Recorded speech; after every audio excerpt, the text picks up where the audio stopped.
그때 하나님이 그 솔로몬의 대답에 대해서 만족하셨어요. 네가 부를 구하지도 않고 네가 명예를 구하지도 않았다.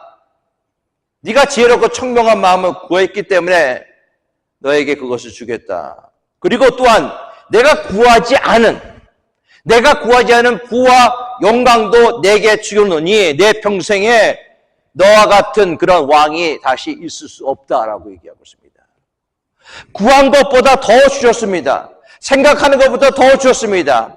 하나님께서 우리에게 넘치고 풍성하게 응답해 주신다는 사실은 성경 곳곳에 여러분들 기록되어 있어요. 주라 그리하면 너에게 줄 것이요 곧 후이되어 누르고 흔들어 넘치도록 너에게 안겨주리라. 그러면 하나님이 그런 하나님이세요. 디모데전서 6장 10절에 오직 우리에게 모든 것을 후히 주사 누리게 하신 하나님은요 우리에게 그렇게 주시는데 우리는 많은 경우 그렇게 구하지 못한 경우가 많이 있어요. 하나님이 여러분들에게 좀 더 구해. 좀 더 크게 구해. 믿음을 가지고 구해. 라고 말씀하시는 거예요. 말라기 3장 10절 말씀에 그것으로 나를 시험하여 내가 하늘문을 열고 너에게 복을 쌓을 곳이 없도록 붙지 아니하나 보라. 우리가 구하지 않는 것에 하나님은 어떻게 보면 좀 슬프게 생각하실 수도 있습니다. 나는 그저 주님만 경배합니다. 나 하나님을 예배합니다. 나는 아무것도 구하지 않아요. 내 은혜가 내게 족합니다. 참 대단한 믿음이죠. 그리고 이것을 굉장히 우리는 영적인 것이다 라고 생각합니다. 저도 그렇게 생각했어요. 거룩한 것 같습니다. 그러나 그렇지 않아요. 예수님은 계속 우리에게 간청하기를 원하십니다. 구하라. 내 이름으로 구하라. 구하라. 얻으리라. 무엇인지 구하라. 내가 얻지 못하는 것은 구하지 않았기 때문에 그렇다. 하나님은 구하는 자에게 좋은 것을 주십니다. 구하기 전에 이미 너의 필요를 알고 계십니다. 그러나 내 이름으로 구하라. 그리하면 주겠다 말씀하시는 거예요. 얼마나 놀라운 말씀입니까? 저는 여러분들이 기도의 골방에 갈 때 이 말씀을 꼭 기억하고 기도의 골방으로 들어가시기 바라겠습니다.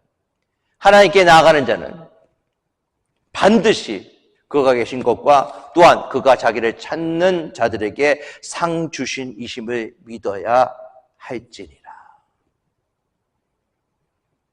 이 말씀을 기도에 적용하세요. 예수님은 지금 하나님께 나아갑니다. 당신의 권능이, 당신의 풍성함이, 당신의 능력이 저의 상상을 초월할 만큼 놀랍도록 내 기도에 응답해 주심을 믿습니다. 열심히 찾는 자에게 상 주시님을 내가 믿습니다. 그렇게 기도할 수 있는 여러분들의 모습이 될 수 있기 바라겠습니다. 하나님 어떤 하나님이십니까? 넘치도록 역사하시는 하나님. 하나님께서 여러분들이 구하고 생각하는 것 이상으로 넘치고 풍성하게 응답하여 주실 것입니다. 넘치고 풍성한 하나님의 축복이 저와 여러분들에게 임하기를 예수 그리스도의 이름으로 축원합니다. 기도하겠습니다. 아버지 하나님 감사합니다. 넘치고 풍성한 축복들이 우리 사랑하는 성도들에게 임하여 주실 줄 믿고 구하고 간구하는 믿음의 귀한 성도들 다 되게 하여 주시옵소서. 우리 주 예수 그리스도의 이름으로 기도드리옵나이다. 아멘.